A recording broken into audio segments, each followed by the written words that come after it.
Fórum. A cada dia um tema nas manhãs da RDP Internacional. A reflexão em antena.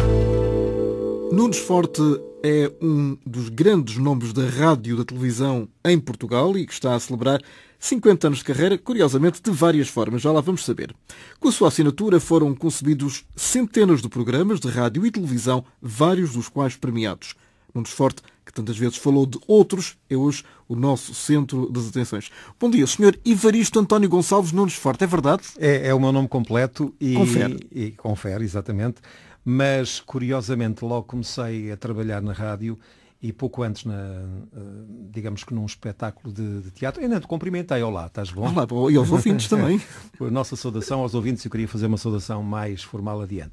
Mas comecei logo a trabalhar como Nunes Forte porque era um bocadinho a lógica da época. Lembro-te, por exemplo, uma pessoa com que eu realmente também comecei, não trabalhei muito com ele, mas todas as noites assistia a gravações que ele fazia e partilhei alguns programas com ele, Fialho Gouveia. Portanto, quer dizer, os apelidos normalmente também eram usados, tinham mais força, digamos assim. É um grande e saudoso nome da RTP. É verdade. E da rádio. E da rádio, porque ele português. colaborava muito com o sogro no Rádio Ribatejo e, portanto, com a própria mulher, a Maria Helena Varela Santos, que depois passou a ser conhecida como Maria Helena Fialho Gouveia, e realmente ele foi para mim uma referência também inicialmente. Foi na Rádio Ribatejo que começaste? Foi na Rádio Ribatejo que comecei, de facto. A história é engraçada porque eu nasci na Venda do Pinheiro e vim viver para Lisboa, para a zona da Penha de França. E ali as rádios chegavam bastante bem. Mais tarde percebi que o Tejo tinha influência nessa boa audição das rádios. E eu achei que o Rádio Ribatejo era tão importante como os outros, que não eram muitos na altura, que era o Rádio Clube Português, era a Rádio Renascença, a emissora nacional, porque eu ouvia com as mesmas condições em minha casa. E decidi escrever para eles todos, dizendo que queria fazer teatro radiofónico. Portanto, nem sequer era programas de rádio, nem jornalismo, nem nada? Nada disso, nada disso. Eu não sei explicar porquê, talvez por ser uma pessoa... tenho verificado ao longo da vida que isso é uma característica comum, por ser uma pessoa muito tímida. Eu sentia a necessidade de comunicar e achava engraçado que através do teatro podíamos ter várias personalidades e comunicar com as pessoas. E, portanto, sem ninguém me ter dito nada, e talvez influenciado por, na minha terra natal, Venda do Pinheiro, eu ter visto a filmagem de 2 Dias no Paraíso com Milo e Virgílio Teixeira e ter, inclusivamente, entrado como figurante espontâneo. Eu, durante muitos anos, não me consegui ver lá, mas agora, com as novas tecnologias, parando a imagem, eu vejo-me lá, nessa época. Quantos anos é que tinhas? Eu não sei se seriam uns 14, 15 anos mais ou menos. Giro ficar com uma recordação dessas. Mas só frisando a imagem, porque quando fui ao cinema disse afinal não estou lá. Mas realmente estou. E ninguém acreditou, mas estavas lá. Estava. E agora vê-se. Vê-se porque eu já digitalizei. E reconheces-te? Sim, reconheço e lembro-me perfeitamente de tudo. Aliás, isso, sem querer dar um salto para outra faceta, eu devo dizer que aí começou a mexer muito a, digamos, uma outra área que era o desejo de realizar. Fiquei fascinado com o Artur Duarte, com o seu chapéu característico, o seu cachecol e tudo aquilo que foi feito durante 2 dias lá, eu memorizei e interiorizei, quer dizer, as cenas, os takes que eram feitos e eu percebi, é curioso com aquela idade e sem outros conhecimentos, a lógica de tudo aquilo. Anos depois, na emissora nacional, conversei com o Artur Duarte, contei-lhe isto, ele achou muita graça e era um homem tal como o Manuel de Oliveira, já com muita idade, não com a mesma, obviamente, mas que tinha muitos projetos. E dizia que, olha, é engraçado, eu agora estou a pensar que tu davas uma personagem interessante para o meu próximo filme. Vou-te convidar. Já não convidou, porque infelizmente o tempo da sua vida... Encarregou-se de ser mais curto que o previsto. Exatamente. Mas estava tão a dizer que eu escrevi para o Rádio Ribatejo e... como para as outras estações, as outras devem ter arquivado rapidamente na 6ª secção e o rádio... Na 6ª que é no 6º, não é? Exatamente, é a 6ª secção. O Capitão Varela Santos era uma pessoa, de facto, que me formou. Tenho por ele um respeito, uma admiração e uma ternura muito grande, porque ele tinha uma ética, para já respondia a todas as cartas. E depois fui lá, fiz um teste e ele disse, olha, eu acho que tens boa voz, lês bem, mas... teatro radiofónico não tenho. Por acaso acabámos por fazer lá teatro radiofónico, mas não tenho Isso, essa perspectiva, se quiser aqui colaborar, ver como é que fazem, vêm aí pessoas conhecidas, o Artur Agostinho, etc., com quem estabeleci uma ligação desde então, vêm cá e, portanto, se quiser fica cá. Mas vou-te dizer uma coisa, eu há pouco mostrei-te, a rádio tem esta limitação, não permite que nós mostremos ao ouvinte. Mas podemos ver depois as fotografias no site e no Facebook da RDP Internacional. Bem, então, se quiseres, mas é interessante. Eu tenho a felicidade de ter recebido há dias, da parte da segunda mulher do Sr. Capitão Varela Santos, uma prenda que ele me deixou, que foi o primeiro microfone onde eu falei. E, portanto, onde comecei ainda digamos, a ler uns pequeninos textos que os outros já tinham lido. Eu assistia, por exemplo, ao Fialho Gouveia, ao Artur Agostinho a lerem textos e depois ia ler os mesmos textos e depois corrigiam as respirações, etc. Havia essa preocupação.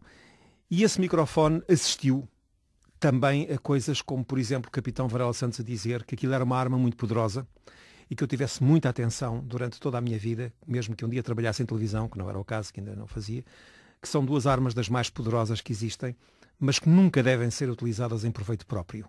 E que nós só ficamos não com mais direitos, mas com mais deveres e responsabilidades perante uma arma tão poderosa. Ele até exemplificava, eu realmente era adolescente, pouco mais, nessa altura, e estava talvez a experimentar o meu primeiro cigarrito, e acabei por não fumar. Talvez influenciado pelas palavras dele, que disse, olha, não te esqueças de uma coisa, não podes ser ao microfone uma coisa diferente do que és na verdade. E eu acho que o segredo de se agradar ou não ao público é essa entrega e essa verdade. Porque repara uma coisa, esta é uma estação pequenina. Quando vais a Santarém, as pessoas sabem que tu estás aqui. Não podes ir para o microfone, dizer, não fumem, e depois vais para o café fumar. Não podes dizer, não ponha o carro em cima do passeio, tu estacionares em cima do passeio. Portanto, só te dá mais responsabilidade. Justamente o exemplo que nós proclamamos em frente a este instrumento que se chama microfone é aquele que nós devemos mantê-lo fora dos estúdios na nossa vida, não é? É verdade, Sr. Armando. Portanto, nessa perspectiva, este microfone que eu estava a referir também assistiu a esta conversa, esta ética, que depois passei a outros. Curiosamente, eu fui, entre aspas, padrinho do António Sala, que levei para o Rádio Ribatejo. Ele já trabalhava na Rádio Graça, mas era no escritório e não deixavam ter acesso ao microfone. Eu levei-o para lá, entrou numa peça de teatro. Perdeu-se um bom escriturário, seguramente. Sim, porque ele tinha ido para lá com o objetivo da rádio. Portanto, tinha um emprego mais bem remunerado e aceitou ir para a Rádio Graça para estar perto da rádio. Mas eles não acreditavam nele, só quando eu levei para lá a gravação. Disse, estão a ver, tem aqui este rapaz com boa voz e boa capacidade. O Jaime Fernandes, que enfim é a figura de topo ainda hoje aqui neste grupo de rádio e televisão de Portugal, e com quem aliás trabalhei agora há 2 anos, quando foi as comemorações dos 75 anos da Rádio Pública. E não quero, porque não posso esquecer essa referência, o prazer que me deu trabalhar, por exemplo, com o Zé Nuno Martins, que foi fazer os 27.000 dias de rádio. Pronto, eu selecionava os áudios, ele fazia os textos e eu dava a voz com ele e foi realmente um prazer enorme ter voltado à rádio nessa altura. Bom, como vês, no fundo é um bocado incoerente o meu discurso, porque eu tenho que meter muitos assuntos. A minha vida foi sempre assim. E em 40 minutos, atenção, que é o tempo desta nossa conversa. Olha, não me dás um minuto por cada ano de vida artística. Não consigo. Mas falaste aí uma coisa curiosa, tu foste para a rádio para fazer folhetins, para fazer teatro radiofónico, que era algo que se fazia muito nessa altura. Vê lá se te lembras disto, se há alguma coisa que te diz na memória e o quê?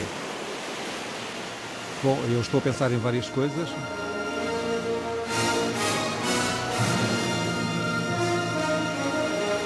Temos aqui um épico bíblico. Sim. Não é? Eu entrei num folhetim dedicado a Jesus. Será esse? Não. A passagem.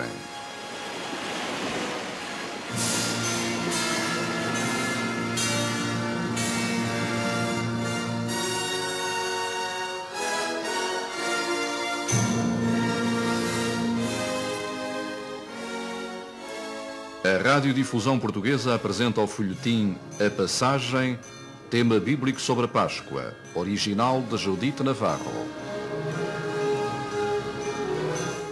Não te lembras disto? Não me lembro. Porque fiz um outro fazendo a personagem de Jesus, mas com o Edson Maurício. Foi uma das tuas madrinhas da rádio, não é? Sim, sim.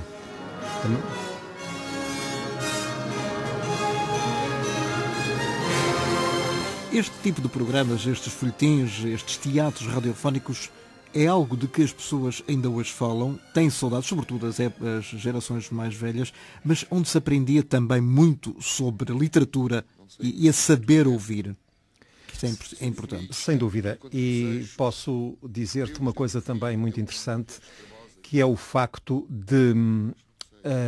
eu neste caso falarei mais, que foi a pessoa com que eu trabalhei mais, com o Odete Samourice, que eu apenas conhecia como escritora e que um dia fui bater à porta da emissora nacional e ela ouviu-me e fez aquilo que fazia com todos, que era proporcionava um pequeno teste e se a pessoa agradasse continuava. E quando ela deixou de fazer rádio, eu era um dos quatro locutores, digamos assim, locutores-atores que participávamos nos programas dela. Mas quero-te dizer uma coisa. Odete Samourice era uma pessoa muito cuidadosa nos trabalhos que fazia. Eu não encontrei outro profissional como ela, porque ela fazia sempre, fossem textos de simples leitura ou de interpretação, porque eu trabalhei em folhetins e em programas para jovens, nós fazíamos sempre 2 ensaios, ou seja, um em casa dela e depois outro na manhã da gravação. Depois ela era uma espécie de leitura geral, não é? Exatamente, é quando ela dava instruções sobre a melhor maneira e como é que ela tinha escrito e a sua intenção. Depois, a sua atenção era permanente, ficava do lado fora da cabina e naquele vidro, portanto, que nós temos e que separa o operador da sala de gravação propriamente dita, ela batia com o anel e ficou esse vidro marcado, porque se nós dizíamos uma palavra portuguesa maldita, ela interrompia, mal pronunciada, ela interrompia para que nós a disséssemos melhor. E depois fazia outra coisa. Estava tudo gravado, ela ficava com o técnico a ouvir o programa depois de montado e pronto, e muitas vezes pedia cortes aqui e acolá porque achava que as coisas não estavam bem. Portanto, foi realmente uma pessoa extraordinária, muito respeitadora do seu público, e isso também me ajudou a formar. Portanto, Odete Samourice é uma pessoa tal como o capitão Jaime Varela Santos que está no meu coração. E na gente da tua carreira, não é? Exatamente. Vamos voltar à passagem. Passares a noite procura antes uma planície. Manel Lareno, que Onde está a fica falar. o Monte de Deus? Em Horebe. Isto é o Paulo Renato? É muito distante. É o outro. O Egito também é distante. E eu vim até aqui. Porque não hei de levar o rebanho até ao Monte de Horebe? Fica para lá do deserto. Sim, meu filho. Fica para lá do deserto. Se quiseres subir ao monte, tens de deixar o rebanho em qualquer lado antes de atravessares do deserto. Eu acho que isto faz sonhar. A rádio, Sim, esta é a magia da rádio. Mas quero-te dizer 2 coisas muito engraçadas relativamente a isso. Uma é, eu ainda sou da fase em que não havia toda, digamos, toda uma sonorização já pré-fabricada. Era criada no estúdio. Eu recordo-me, por exemplo, de estar, penso que para aí, quase 1 hora, numa cena em que, portanto, no estúdio nós tínhamos uma escada e embaixo, portanto, tínhamos gravilha e tínhamos areia, por causa de um cavalo. Eu era um cavaleiro e, portanto, tinha que dar aquela ideia de que ia a cavalgar. Depois, para acertar com os passos do cavalo, eu tinha que parar a certa altura. Sentia-se o meu salto e isto tinha que ser tudo ajustado. Isto era feito com muito rigor. Há uma outra situação que me emociona muito, porque é tal magia da rádio. Eu ainda há dias dizia aos meus filhos que, de facto, eu tive o privilégio de viver os chamados dias da rádio, que eram os dias do mistério, onde realmente o vídeo não existia e, portanto, as pessoas imaginavam tudo. E há uma situação de um folhetim para jovens em que eu entrei, do Emílio Salgari, portanto, numa adaptação e direção do Odete Samourice, em que eu me recordo que com um grupo tinha que atravessar uma floresta virgem. E além dos sons dos passarinhos que existiam em discos, etc., o operador teve a ideia de colocar fitas. Estava a ver que estava a tentar Estou aqui, senhor. Não sei quando é o momento em que eu intervenho. É que tu entras, estamos só à espera, Pois. mas não deve faltar muito. Pronto. E então realmente há uma situação em que nós tínhamos que atravessar a Floresta Virgem e o operador colocou fitas daquelas já estragadas, fitas de gravação, e nós, quer dizer, com um pau simulávamos que íamos cortando as lianas. Quer dizer, portanto, caminhávamos, progredíamos e desplanificávamos a voz para dar a ideia que andávamos ali numa floresta virgem. 15 dias depois, nós gravávamos de 15 em 15 dias, o de Edson Mourice traz uma série de cartas muito típicas, não sei se agora o processo já é outro, mas naquela altura eram umas cartas brancas num papel grosso, todas picotadas, feitas por cegos. Nós dizíamos invisuais, mas eles assumiam que queriam ser cegos, portanto, nós somos cegos, não somos invisuais. E, portanto, ela leu, porque por baixo também tinha as letras de forma que nós podíamos ler, e disseram muito obrigado pelo vosso trabalho, porque nós vimos vocês a andarem na Floresta Virgem. E queres melhor recompensa do que isso? Não há, acho que não há. Há outras, eu tenho outras também muito boas, realmente. Egito, servireis a Deus neste monte. Farei tudo o que me ordenares, meu senhor. Mas que hei de dizer aos hebreus quando me perguntarem quem me enviou? Qual é o teu nome? Eu sou o que sou.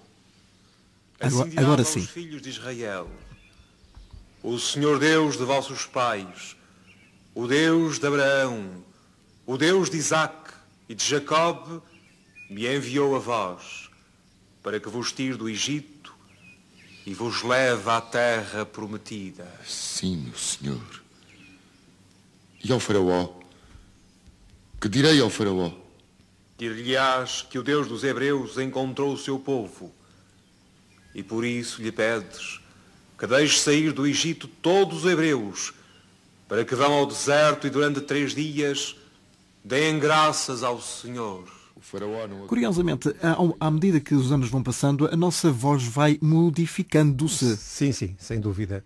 Aqui tinhas a voz um pouquinho mais juvenil, naturalmente. Claro, claro, mas isso é engraçado porque eu tenho feito várias coisas ao longo da vida e mesmo assim ainda tenho uma voz ainda com alguma juventude, porque aqui há uns tempos, talvez uns 3 anos, um amigo meu que tem um estúdio enviou a minha voz gravada para o estrangeiro por causa de umas dobragens, que eu também fiz, foi outra faceta da minha vida, de umas dobragens de um jogo daqueles que os miúdos fazem hoje, quer dizer, com os seus... com a PlayStation, com os não é? PlayStations, etc. E então, digamos que havia um jovem que era o herói e eu fui escolhido para o jovem herói. O que é engraçado é que na gravação depois veio um estrangeiro assistir e o jovem herói, que era eu de cabelos brancos afinal, tinha como meu pai, como meus antagonistas, uma série de outros jovens, quer dizer, eles é que eram mesmo jovens, quer dizer, o que afinal para eles no ouvido deles tinha a voz mais jovem era eu. Bom, é certo que esta voz, como se nota, está também trabalhada, está com eco para dar aquela voz, penso que é de Jesus ou Moisés ou coisa assim, que eu não me recordo exatamente qual a personagem interpretada, porque sei que depois houve uma talvez por influência dessa, em que eu também fiz o Jesus crucificado, tinha a cena da cruz, enfim, e pensava que era essa.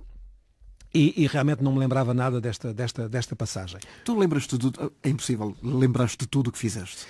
Bom, eu lembro-me de muitas coisas e agora que se fala, enfim, nos 50 anos... E agora explica porque é que eu disse no princípio que são vários 50 anos. Porque de facto não começou tudo ao mesmo tempo, porque eu levei avante aquilo que queria fazer, ou seja, fiz teatro amador e depois profissional da Companhia do Gerifalto, fiz realmente teatro radiofónico e portanto isto tudo tem épocas diferentes. Na própria televisão assisti a todas as emissões experimentais, não assisti... na Feira Popular, na Feira Popular, em 1957. Exatamente. És um pioneiro espectador. É verdade. Tanto que mais tarde, colaborando com a RTP, eu ia encontrar imagens, que não há muitas, mas imagens desses tempos, que estão no arquivo, e me lembrava perfeitamente da forma como elas tinham sido feitas, porque nós entrávamos para um pavilhão promotor da televisão em Portugal, que era, portanto, para divulgar a televisão, e tinha uma rampa. Nós subíamos essa rampa e olhávamos através de um vídeo para o estúdio e via-se a preparação e a execução através desse vidro. Obviamente que o público tinha que circular, mas eu ia lá todas as noites e a polícia já me conhecia, os seguranças, e eu, portanto, acabava de ficar ali, e como era um miúdo, amarrado a ver aquilo tudo, e essas imagens ficaram muito fortes em mim. Essas imagens e o facto de teres tido a possibilidade de ver ao vivo essas emissões experimentais foram também, fizeram parte do teu ADN como profissional da televisão?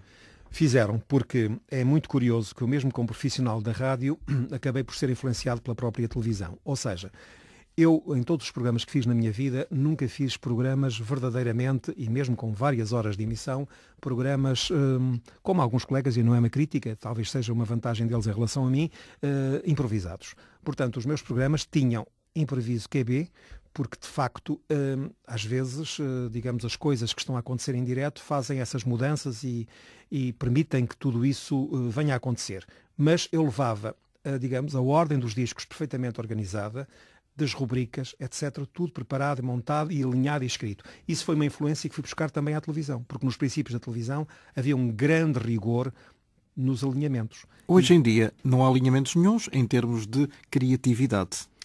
Pois, quer dizer, eu não posso dizer totalmente isso, porque acho que há ainda criatividade, como há bons e maus profissionais sempre. Mas hoje, por exemplo, tirando aquela experiência recente da rádio, eu já não estou tão motivado para a rádio como estava antes. Aliás, eu vou-te dizer que eu disse no princípio, não me vai eu esquecer, que queria fazer uma saudação especial aos ouvintes, sabendo que neste momento estou numa antena internacional, no fundo em emissões internacionais. E porquê? Porque eu também por aqui andei, sendo que não tinha gostado muito de ser transferido da Antena 1 para a onda curta. Porquê? Porque estava habituado, nós achamos que perdemos visibilidade e porque havia o conceito, a onda curta, não sei se ainda se mantém, mas há coisas que realmente não mudam, infelizmente. Não, a onda curta já não se mantém, infelizmente. Claro, exatamente, mas o se mantém a ideia, o conceito conceito de que é um pouco... para minorias, não é? Exatamente, para minorias, e é uma gaveta, é quase uma gaveta. E eu fui retirado da Antena 1 e posto numa gaveta. Mas enganaste. Enganei-me porque foi talvez dos sítios onde eu mais gostei de estar, tendo passado pela Renascença, tendo também boas recordações e de outras estações Eu de rádio. também na Rádio Renascença, quando lá estive durante 17 anos, fiz emissões de onda curta e garanto-te que a proximidade com o ouvinte não se sente de outra forma sem ser o ouvinte que está lá fora, com o internacional, que nos acarinha. E hoje temos o Skype, temos o e-mail, mas antigamente era apenas o telefone. Exatamente. E a carta que era muito importante. E aí foi a grande força. Nós às vezes tocamos as pessoas e por onde passamos deixamos marca, que depois se perde na memória, são coisas que estão dentro de mim, não fazem história, mas eu devo dizer que quando fui colocado na onda curta, não havia, digamos, um grande respeito dos diretores de então pela onda curta. Era de facto uma gaveta. E o que é que eu fui encontrar na onda curta? Fui encontrar ainda uma onda curta tal como ela era nos princípios. Ou seja, nós entrávamos na emissão, bom dia, boa tarde, boa noite, conforme a hora e local onde discutem, aqui Rádio Portugal, etc. E depois dizíamos, dentro de momentos temos 15 minutos de música de acordeão. Depois temos 15 minutos de desporto, mais 15 minutos de história de Portugal, e era assim uma emissão retalhada. E quando falhava algo, e praticamente não dizíamos mais nada, umas frasinhas pelo meio. Era uma espécie de colagem de rubricas e programas, não é? Embora alguns fossem feitos de propósito realmente para a onda curta. Mas era assim, porque esse era o conceito. E tínhamos ali 3 ou 4 discos, para no caso de falhar alguma destas rubricas, nós preenchermos aquele tempo. Mais nada. Embora estivéssemos lá em direto, o resto era tudo gravado assim. Eu consegui, contra vontade, contra ventos e marés, com o apoio do diretor local, não do outro diretor-geral, transformar isto. E então criei um programa chamado Portugal Sem Fronteiras. Até o título foi polémico, mais tarde e recentemente a RTP teve esse título. Com o Carlos Alberto Muniz. Sim, mas o título inicial foi meu. E durante o ano inteiro não figurava sequer nas folhas de emissão, porque eles achavam que tinha continuado da mesma maneira. Mas a força foi tão grande, que eu acabei por fazer aquilo que hoje, creio que a RDP ainda faz, a primeira festa anual, que teve um impacto muito grande, que foi na Apulia, foi, salvo erro, em 88, eu por datas não sou muito bom, mas foi realmente por esta altura, nos anos 80. E então eu consegui mobilizar o público para uma festa que nunca tinha sido feita. As pessoas foram acampar, as pessoas estiveram lá um dia inteiro, porque a emissão, nesse dia especial, começava logo de manhã e prolongava-se até à noite, com tudo, missa, várias iniciativas que realmente mobilizaram os imigrantes, e de tal maneira que nos anos seguintes, eu no segundo ano já não estava, acabaram por tornar uma coisa que eu lancei efetiva. Assim como também com aquele êxito que o programa acabou por ter, e o êxito não foi meu, foi de uma equipa, porque lá está, além de eu estar ao microfone, eu tive a sorte de ter pessoas, e vou recordar uma, Maria Amélia Pangaio, que era a secretária de produção, que estava muito atenta aos ouvintes. e até comecei a fazer uma coisa que poderia parecer estranha. Comecei a dar informações meteorológicas de Portugal. Se chovia ou fazia sol. E diziam os colegas, mas porquê? Mas porquê, exatamente? Mas porquê? O que é que eles têm a ver com isso? Tinham muito, porque eles telefonavam a seguir a dizer, ainda bem que eu agora sei que na minha terra está a chover, que eu mandei semear lá batatas. Ainda bem que não sei o quê. E, portanto, quer dizer... Não se leva em consideração exatamente aquilo que as pessoas pensam e que precisam da informação, por vezes, não é? E eu tive gestos absolutamente fabulosos, como há pouco disseste, as minhas memórias são muito boas, eu sou uma pessoa que me posso considerar feliz. Eu recordo-me nessa altura, não só ter comunicação de que vários jovens se tinham interessado, porque depois há uma altura em que os jovens deixam de ouvir esta rádio e depois voltam outra vez quando são pais. Mas nós fizemos um passatempo com bolas de futebol, que foi uma loucura, com assinaturas de futebolistas, e eu próprio dizia aos pais que não viessem a Portugal apenas passar férias à sua terra, mas que conhecessem Portugal e dessem conhecer Portugal aos filhos. E tive as surpresas agradáveis de ter muita gente no estúdio que vinha dizer, olha, por causa daquilo eu fui, o meu filho está encantado, até diz que isto é melhor do que o país onde nós estamos. Ele só sabia que era a terra velhinha do pai e agora estamos encantados. Porque é o nosso, não é? Exatamente. E há outra coisa que eu te queria dizer, e esta marca muito, e este é o símbolo maior, de facto, destas emissões internacionais que, como não são ouvidas em Portugal, às vezes as pessoas responsáveis... Agora já são, através da internet, não é? Pois, mas não eram, eu continuo a falar. Sim, exatamente, na minha época. Naquela altura. Não eram ouvidas. E então, o que acontece é que, uma vez, recebia no estúdio dois portugueses que habitualmente nos escutavam em França. E eram, não sei se me estão a ouvir agora, não deixaria de ter a sua piada, eram linhadores. E estavam sempre muito isolados. Era um grupo de 4 ou 5, mas 2 é que vieram ter comigo. E eu depois quis almoçar com eles, almocei e acabaram por me contar que não iam ver a família. A família deles era eu. Todos os dias me ouviam, penduravam um rádiozinho de onda curta nos Pinheiros e eu era a sua companhia. E imagina, eu que nunca fui desportista, ganhei uma taça deles. Tenho lá em casa uma taça enorme, realmente, que eles me ofereceram porque era aquilo que eles achavam que me deviam dar. Isto é um prémio absolutamente... não tem comparação. Não tem comparação. Nós vamos voltar atrás no tempo. Falaste nos anos 80. Agora sim, vê lá se te lembras. O Festival da Eurovisão em Rescaldo. Visto e ouvido por dentro. Numa reportagem de Nunes Forte.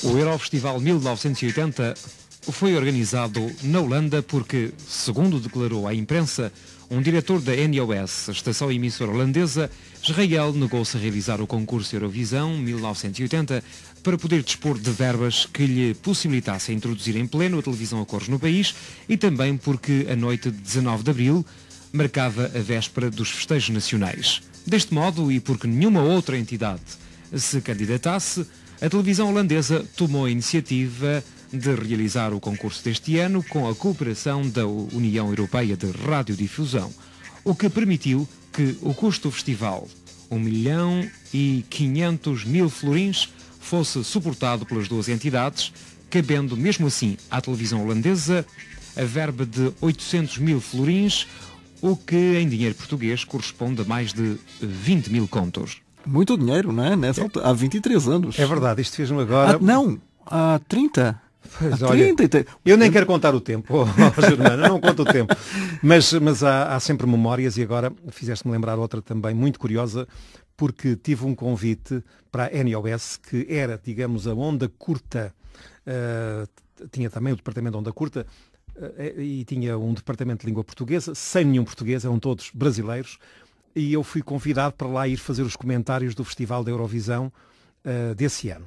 E, portanto, foi muito engraçado porque acabou por ser uma participação internacional que eu tive, indo aos estúdios da NOS, que realmente, olha, fazem lembrar agora... É da Rádio Nederland, não é? Exatamente, mas fazem lembrar agora todo este espaço que nós temos aqui da radiodifusão portuguesa e, portanto, da Rádio e Televisão de Portugal. E lá também era assim. Mas há uma outra história associada também a uma ida a um festival, que foi no Luxemburgo, muito engraçada. Eu tinha, nessa altura, estava na rádio privada, tinha os meus próprios programas e quase todos os anos eu fui a vários festivais, a RTP credenciava-nos. Mas nesse ano não foi possível e porque eu me atrasei, não tinha ainda a certeza de ter contratos publicitários que me garantissem a deslocação, e fui muito sobre a hora, portanto já não tinha credenciação. E de facto acabei lá por não conseguir, também por razões de segurança e salvo erro também por causa de Israel. Eles já não deram mais vistos na altura, e porque os jornalistas estavam todos instalados num hotel, iam dentro de uma caminhonete, etc. E eu vi-os passar, e só tinha informações para transmitir para Lisboa por aqueles apontamentos que eles próprios me davam. E eu ficava cá embaixo, misturado com outros portugueses, a dizer-lhes adeus quando passavam na caminhoneta. E de repente eu sinto que tenho um problema na noite do festival, que já tinha autorização da RTP para transmitir em simultâneo na rádio e em direto o festival, e que nos intervalos teria intervenções minhas a partir de lá, eu não as poderia fazer. Porquê?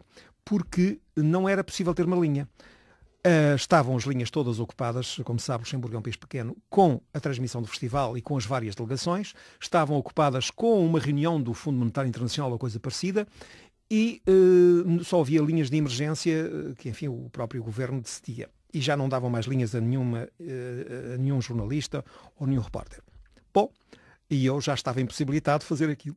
O que acontece é que eu estava exatamente a saudar os meus colegas e ouço uma voz de um português, que aliás passei a vida a estar com portugueses nessa altura, está a dizer adeus ali aos portugueses. Sim, eu sou português. É português. Conheço muito bem, mas não posso estar com eles, etc. E infelizmente vim fazer um trabalho que não posso fazer. Depois estive a conversar com esse compatriota e explico-lhe que não tenho linha. Ele diz, não tem, não. Tem sim, senhor, porque eu trabalho nos Correios e vou-lhe fornecer uma linha. E eu tive, de facto, linha. Exclusiva. É verdade. Quando chegou à hora, eu tinha uma linha. Já agora, só para rir, desculpa se posso contar também. À vontade. Uma outra, esse foi no Festival de São Remo, onde de facto também aprendi muito. Fui com um pioneiro da rádio, Aurélio Carlos Moreira, e ele é testemunha disto. O Capitão Varela Santos, eu não era para o Rádio Ribatejo, mas ele tinha-me dado, quando eu me despedi, um gravador, o primeiro gravador Philips, daqueles portáteis pequeninos que apareceram, e também passa a expressão, porque era o que usávamos, uma geringonçazinha inventada por ele, que permitia que eu ligasse o gravador aos telefones. E isso, em Portugal e em alguns outros países onde eu fui, funcionava perfeitamente. Ainda com grampos? Com grampos, exatamente. Tirava-se a tampa. Bom, e eu fiz isso. Pronto. Mas nessa altura ainda não se fazia, porque ele inventou um condensador. Eu realmente sou do tempo em que tudo estava a nascer. E eu levei aquilo. E o Aurélio disse, vocês me têm emprestar também isto. Aquela expressão muito entre nós, vê lá se me safas, eu já agora vou ter melhor qualidade também na minha missão, com certeza. Tínhamos quartos próximos e o hotel era um hotel tipo chamado Hotel de Charme, antigo, em São Remo, e não tinha telefones nos quartos. O telefone era numa mesinha no corredor.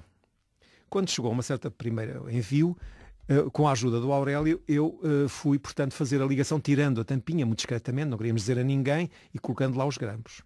Assim que coloco os grampos e faço a ligação, começam os telefones do hotel todos a tocar, tudo ao mesmo tempo, que não queiras saber, tudo em curto-circuito, digamos assim. Porque era uma rede completamente diferente, o sistema estava montado de outra maneira e, portanto, fazendo aquilo que sempre fiz nos outros lados, nunca aconteceu nada. E ali... Ou seja, tu querias passar o mais despercebido possível e os focos das atenções viraram-se todos para ti. Bem, é evidente, por acaso acho que ninguém soube, porque aquilo demorou, ninguém sabia o que é que estava a acontecer e nós muito discretamente fomos cada um para o seu quarto. E voltaram a fechar tudo. Exatamente, e não se deu por nada.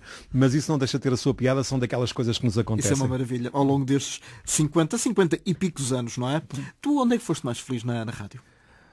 Eu não te posso dizer. Entre a Rádio Graça, a Rádio Ribatejo... Olha, eu fui tão feliz em todas elas. De Lisboa e adorei estar em todas, porque todas me deram oportunidades.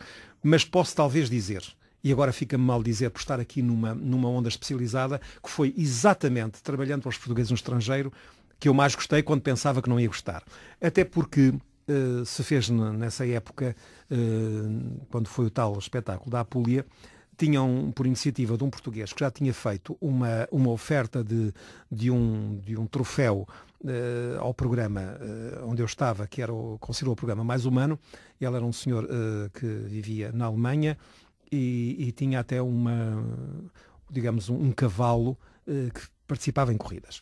E, portanto, de uma ferradura, que o cavalo ganhou um segundo lugar, pelo menos lá a nível da Alemanha, ele dourou a ferradura e construiu um troféu, que foi o tal troféu que ele ofereceu. Mas achou que aquilo era pouco e que ele tinha tido, de facto, muito entusiasmo e propôs à direção da RDP Internacional que fosse feito um prémio para todos e, portanto, que o público votasse. Ele disse, os artistas todos têm, há os Globos, há não sei o quê, e criou o microfone de ouro. E então foi muito engraçado porque eu nem quis participar diretamente e tive até um pequeno diferendo com o diretor que queria que cada um promovesse o seu programa ao microfone. E eu disse sempre que achava pouco ético porque me sentia pouco à vontade de estar a dizer votem em mim. Portanto, que o ideal, e depois isso acabou por ser aceite, já outros estavam a promover e eu não tinha promovido e fui chamado ao gabinete por causa disso. Fizeram, portanto, eu disse, o melhor é ser uma voz neutra e o senhor definir que por X horas há um spot ou 2 spots e pronto, eu não tenho nada a ver com o assunto, é uma promoção da RDP Internacional. Portanto, eu não esperava nada, mas sinceramente não é falsa modéstia, que a votação maciça de facto do programa, deste troféu, aliás, para um programa, fosse para mim. E eu recebi, de facto, o melhor troféu da minha vida foi no trabalho, afinal, numa estação, digamos assim, num espaço internacional, para o qual eu até nem queria ter ido. E realmente... Mas são as voltas que a vida dá. São as voltas que a vida dá. Nunes Forte, estamos quase a terminar, faltam 5 minutos. Para além da rádio e da televisão, hoje diriges-te muito às pessoas através da internet. Tens 2 webs, TVs, não é? Sim. Queres explicar? Quero, porque isso faz completar o circuito. Eu hoje não voltaria à rádio a trabalhar efetivamente, porque interessei-me por outras coisas, mas lembrando da experiência realmente do início da RTP, depois com o Júlio Isidro estive no primeiro programa da RTP Internacional, que era feito para os portugueses que se encontram no estrangeiro, e eu fazia, além de colaborar na produção, fazia a produção, mas era uma equipa muito grande. A produção fazia depois também a filtragem dos telefonemas, recebemos telefonemas do Polo Norte, recebemos telefonemas da América, e aquilo era emocionante porque eu estava a aguentar os telefonemas e a conversar com as pessoas, e eu ouvia as pessoas como acontecia nos primeiros tempos da televisão, que era, senta-te aqui para ver isto, porque nós agora estamos sempre a clicar e a mudar de canal. E a zipar. Exato, a zipar. Pronto, o que acontece é que isso ainda era com muita gente. E de repente a evolução tecnológica permite que uma pessoa sozinha faça emissões. E concretizando essas webs que tu falas e que são feitas sem qualquer interesse comercial, são apenas para ajudar ou o teatro, ou instituições... Já agora chama-se TV Portugal, não é? Sim, e também TV da Venda do Pinheiro, que é a minha terra natal. Umas são mais locais e a outra mais nacional. Mas, de qualquer maneira, criei uma outra, o ano passado, que só funciona para grandes eventos, que é a Web TVP, para manter a mesma sigla, e fiz aquilo que foi para mim um teste. Porque quando se não é uma coisa viral, ou seja, uma queda, aquelas coisas disparatadas da internet, digamos, as visualizações não são muitas, quer dizer, 500, 600, 700, 1000, etc. E eu quis experimentar e fiz uma emissão em direta com a colaboração de alguns amigos. Portanto, com 3 pessoas apenas, conseguimos durante 4 dias transmitir uma festa organizada pela Santa Casa da Misericórdia, que tinha a ver com missa, com procissão, tudo em direto, e com alguns eventos que aconteciam. E nós cobrimos tudo isso em direto. Bom, posso dizer que tive logo 10.000 visualizações e contactos de Cabo Verde, só de Angola vieram 2, Moçambique, enfim, de vários pontos. E o que é que isso significa? Que as pessoas, apesar de haver uma dispersão grande de formas de ver as coisas, as pessoas gostam de ver aquilo da sua terra. Exatamente. E isso foi tão curioso que eu vi pessoas muito emocionadas. Por exemplo, uma filha que já não via a mãe há algum tempo está em Angola e vê a mãe e o pai a passearem na festa e comunica imediatamente, e a gente depois foi entrevistar realmente essas 2 pessoas. Isso é fantástico, o mundo ficou realmente pequenino.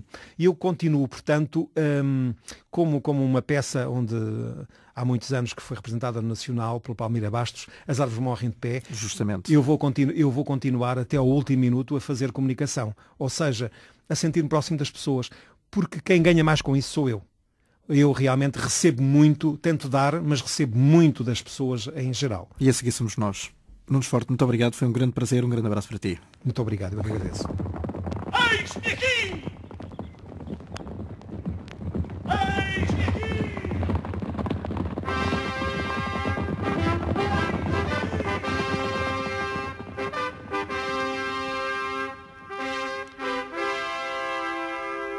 Eis-me aqui! E quando Afonso Henriques dizia, no meio dos mais esforçados heroísmos e dos mais graves perigos, eis-me aqui! Os homens que desejavam livre de obrigações para com estrangeiros o reino de Portugal corriam-lhe no encalço lutando sem qualquer medo. A voz do seu príncipe gritando, eis-me aqui!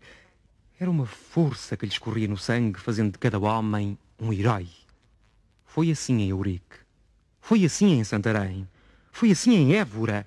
Foi assim em Lisboa. Foi assim em Alcácer. Foi assim em muitos lugares. Fórum. A cada dia um tema nas manhãs da RDP Internacional. A reflexão em antena.